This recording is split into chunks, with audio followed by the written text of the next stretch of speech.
এটা পৃথিবীর সবচাইতে বৃহত্তম রাইডযোগ্য হেক্সাবট, যেটা তৈরি করতে সময় লেগেছিল ১.৫ বছর।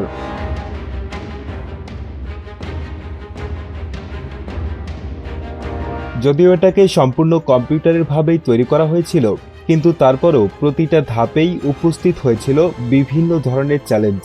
যেমন প্রথমে গঠন তৈরি করা ছিল অন্যতম বড় একটা চ্যালেঞ্জ। পরিকল্পনা নিখুঁতভাবে চললেও মাঝে মধ্যেই উপস্থিত হয়েছে নানা ধরনের বাধা বিপত্তি।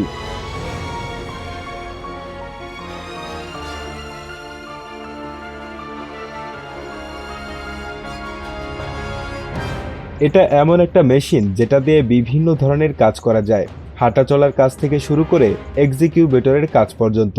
এর ডিজাইন থেকে শুরু করে সবকিছুই ছিল কম্পিউটার নিয়ন্ত্রিত।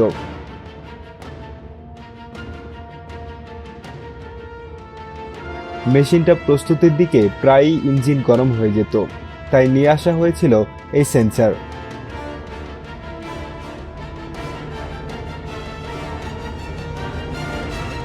আর সবথেকে কঠিন হয়ে দাঁড়িয়েছিল হাইড্রোলিক সিস্টেম।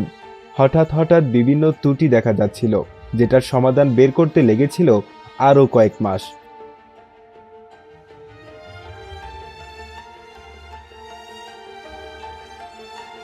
ফাইনালে হেক্সাবটটা রাইড করার সময় চলে আসে, কিন্তু সেই সময়টাতে এর গতি খুব একটা ছিল না, তাই আবারও মেশিনটাকে আরও বেশি গতিশীল করতে হবে।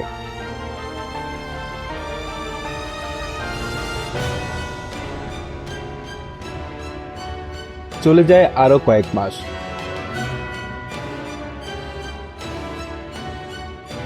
অবশেষে প্রস্তুত হয়ে যায় পৃথিবীর সবচেয়ে বৃহত্তম হেক্সাবট।